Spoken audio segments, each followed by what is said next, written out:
Today I show you how to disable the charging sound on your Android phone when you plug in a charger and it makes this sound.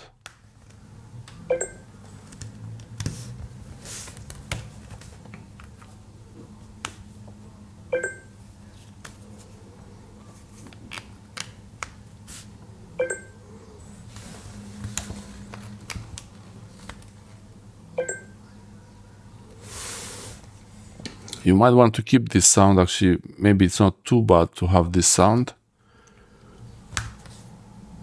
It's not very loud, but if you want it disabled, to disable the charging sound when you plug in a charger, you go to the settings, and in the settings you go to sound and vibration. And here in sound and vibration, this might be different on your phone. Maybe they will be rearranged, or they might be mixed.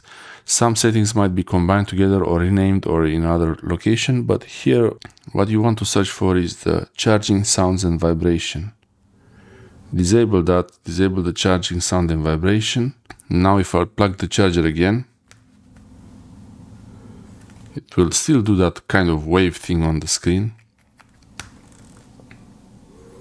but without the noise. It can be charged. Actually, my phone doesn't need to be charged now. I just want to show you how you can disable the sound. Thanks for watching.